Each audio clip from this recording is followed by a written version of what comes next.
Sufi principles, action learning methods, imitators, meeting places, and the Western Seeker, by Humayun Abbas and others.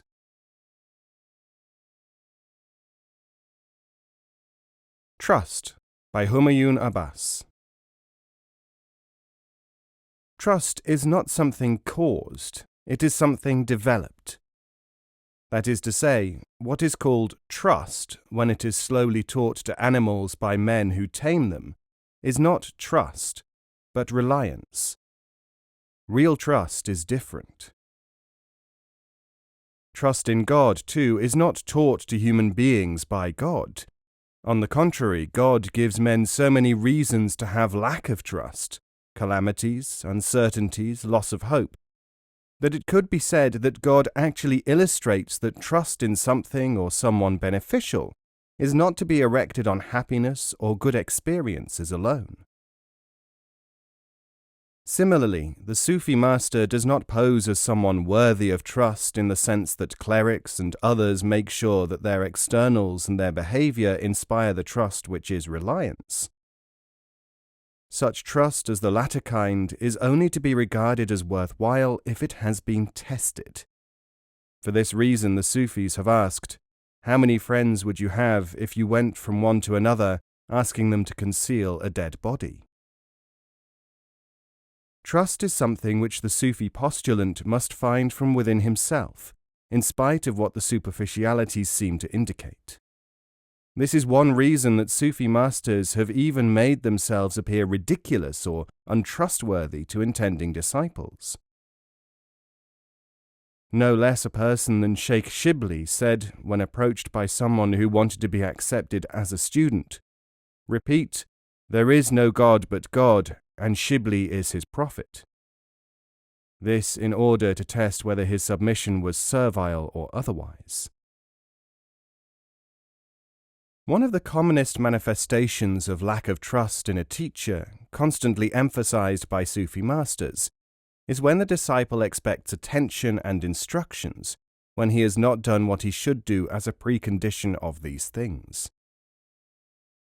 Sheikh Ajal Shirazi, as only one example of this important aspect of Sufism, spoke thus to an applicant who came in search of zikrs or litanies. Do not allow for others what you will not allow for yourself. Desire for others what you desire for yourself. Some time later, this same man arrived at the master's door, asking for recitations to be given to him, saying that, after all, he was the sheikh's disciple. "How can I give you the second lesson," asked the master, "when you have not observed the first one?" One of the most important aspects of the conception of trust is that this technical term implies an activity and a posture which, in turn, developed a capacity in the individual.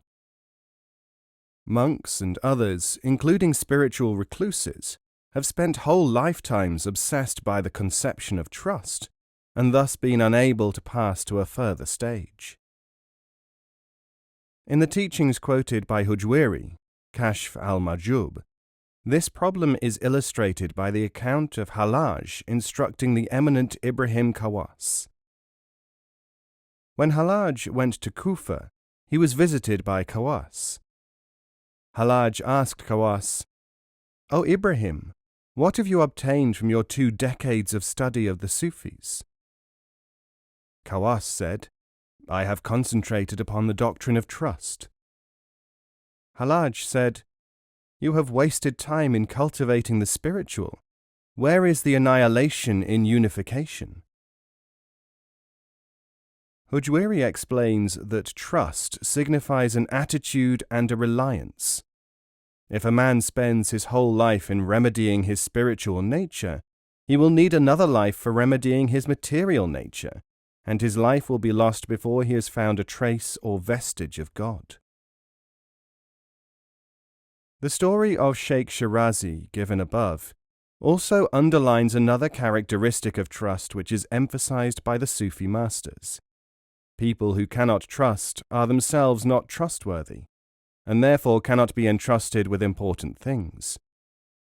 The would-be disciple of Shirazi did not trust him to attend to the disciple's needs when they were manifested. In his turn, the intending disciple could not be trusted to exercise the attitudes which were prescribed for him at the first meeting. The disciple who asked Shirazi for further guidance was not exercising trust, as we have seen, but he may well have thought that he was asking the master to give him a trust, having failed to perceive that he had been given the first lesson before he could get the second. Indeed, trust is only the fourth stage of one version of the Sufi journey. The first is repentance, taubat, from objectionable things. The second is inabat, returning to rightness. The third is renunciation, zud, and then comes trust. The master's assessment of the applicant, put in terms of do not allow for others what you would not allow for yourself, desire for others what you desire for yourself, clearly covers the practices which would constitute these first three stages. The instructions given to a student by the master constitute the practice or practices necessary for him to complete the station, maqam, in which he is to stand. Hence, in the words of Hujwiri, the disciple must abide by this stage, and his fulfillment of the obligations appertaining to that station, and his keeping it until he comprehends its perfection so far as lies in man's power. It is not permissible that he should quit his station without fulfilling the obligations thereof.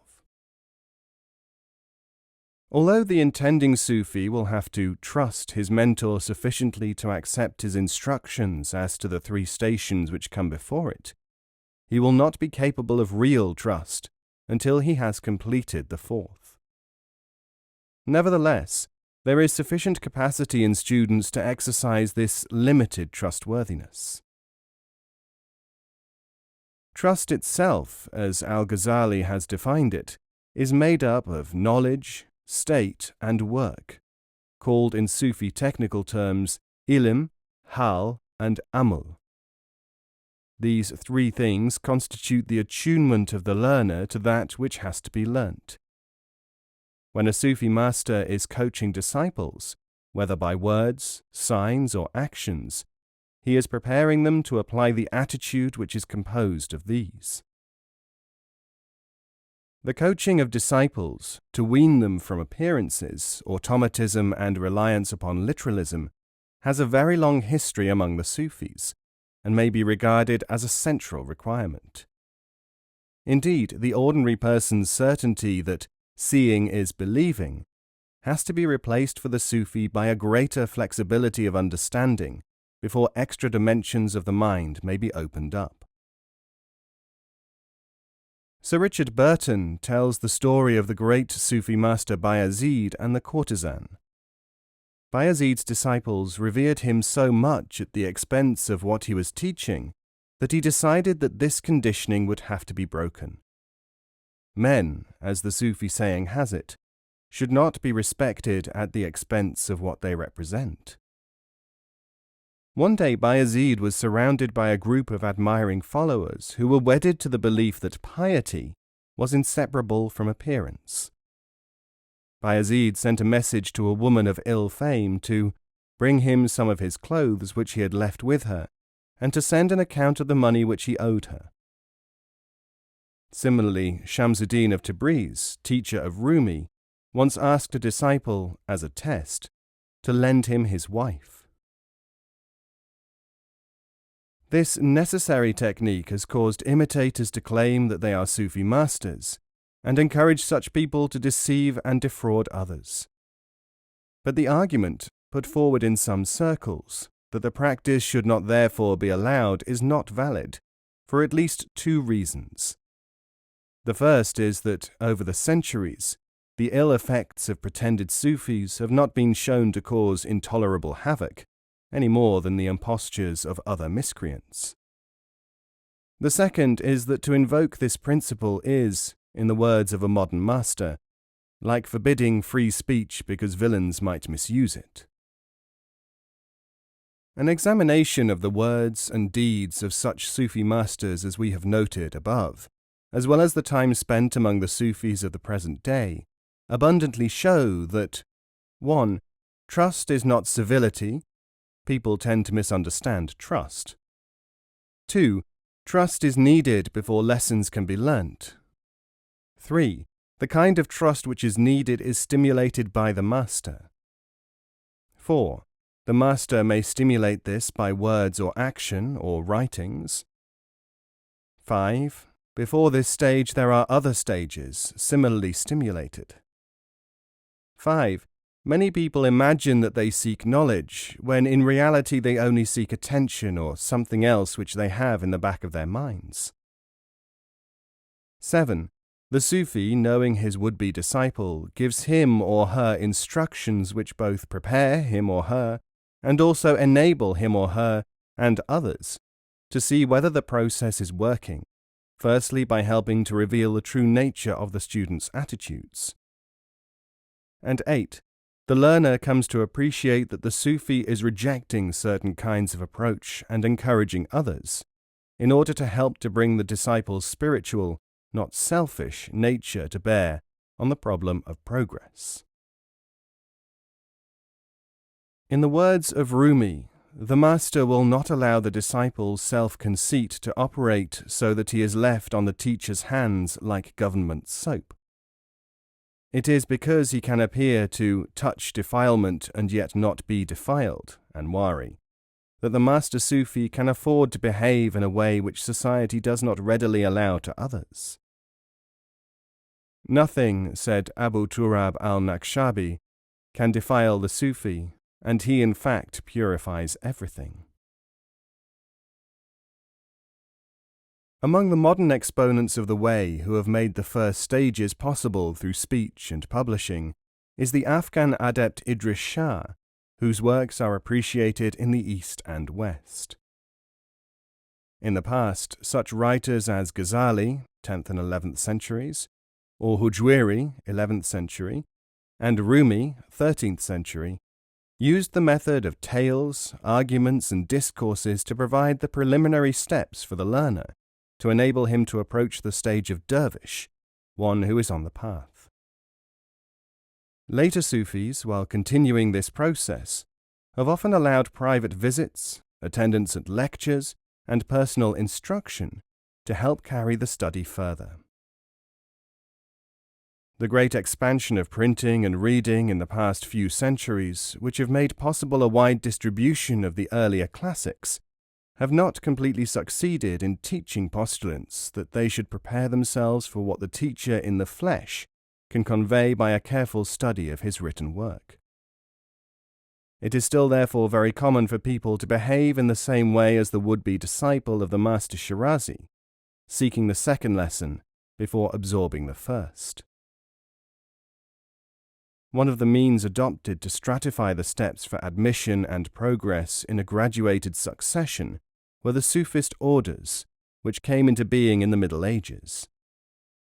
Unfortunately, with the passage of time, these have always concentrated upon a reductionist interpretation of the way, instead of a personal and flexible one, characteristic of institutionalization.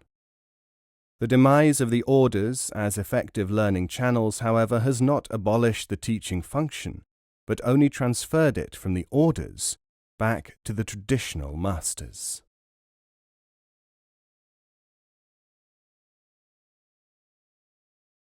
Sufi activity. Emir Ali Khan. In the world, not of it. The members of all communities, including nations and whole civilizations, are infused with the prevailing ideologies of those communities.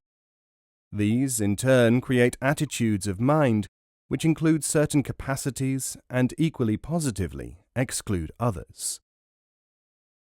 The ideologies may be so ancient, so deep-seated, or so subtle that they are not identified as such by the people at large. In this case, they are often discerned only through a method of challenging them, asking questions about them, or by comparing them with other communities.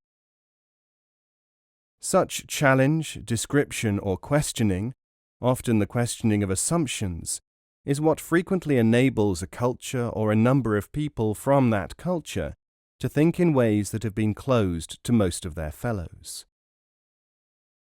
Traditionally, the Sufis have adopted the method of challenge and response to assist people to enlarge their development and increase their perceptions. Naturally, the challenge is not random, not challenge for the sake of challenge, or questioning in order to be destructive, or even description just to add to the sum total of information, but is, in its specificity, calculated to lead to an advance in the level of individual and communal knowledge.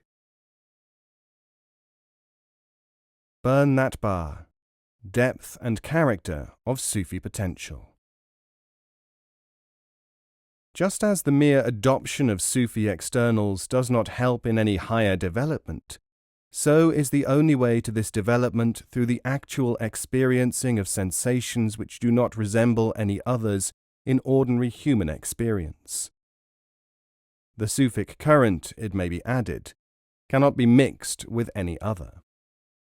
Those who attempt to do this are only trying to achieve mixing on an emotional level, which is contraindicated in Sufi work. It is very common for those who have not been in contact with a legitimate Sufi school to try to amalgamate Sufi ideas, techniques, and so on with other thoughts and behavior patterns. This attempt in itself is evidence of low-level understanding, which must be transcended before the school can communicate effectively with such an individual. The chief barrier to equal contact with the Sufi experience is the overdevelopment or overuse of imagination. As the Sufi teacher Rumi puts it, imagination blocks you like a bolt on a door.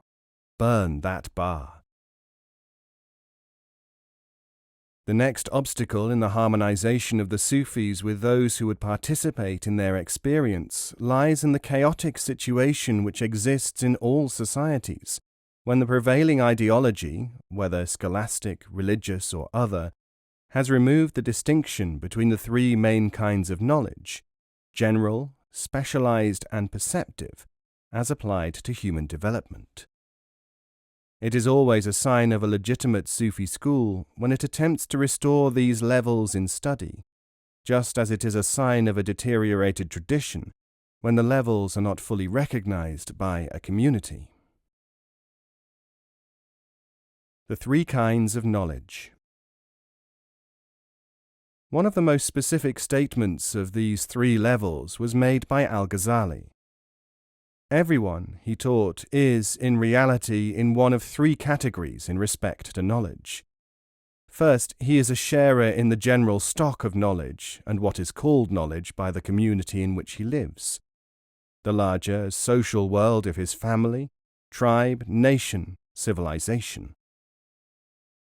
Second, he may enter the ranks of those who understand more, who specialize. Third, he can enter the circle of those who have a realization of understanding through direct experience. These three levels are found, for instance, in the general idea of, say, being a blacksmith, then of learning how to become a blacksmith, and finally the experience of actually being a blacksmith. In the levels recognized in the Islamic spiritual philosophical tradition, the three circles correspond with the law, shariat, the path, tariqat, and knowledge, ma'arifat. Die before you die. Sufi teaching is designed to accept the learner at level 1 and help him or her, by means of the work of level 2, to reach level 3. Level 3 is that which is conceived as beyond the sleep, Hakim Sanai and others, which is familiar life. It is the existence in which the human phase of being is only a part, and which can be seen as an interruption or stage, as sleep may be viewed as an interruption of wakefulness.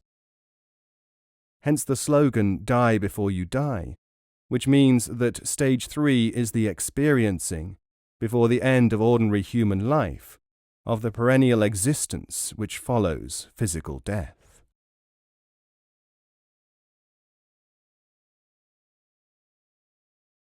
Do you need a furnace or a lamp? Like any other legitimate teaching, the Sufi way gives the student not what he or she may desire, but whatever is indicated as useful to enable the passage from stage 1 to stage 3 to take place. This concentration upon specificity in progress is what distinguishes the Sufis from a cult or from any other form of self-indulgence purporting to be a way. Seek a furnace, but it would burn you, says Rumi, continuing, you only need the flame of a lamp. In cults and other activities designed for pleasure rather than progress, the sensation is what is sought, and the most intense one at that. The school, however, seeks enlightenment, not intensity. It is to the individual and the group which have decided to seek something through such unregenerate and ignorant ambition that Sadi speaks when he says, I fear that you will never reach Mecca, O nomad, for you are on the road to Turkestan. The common occurrence of cults which imitate some Sufi techniques, remaining at stage 1 while they think they are approaching the third stage, is thus styled by Hafiz, another major teacher. A man must be Solomon before his magical ring will work.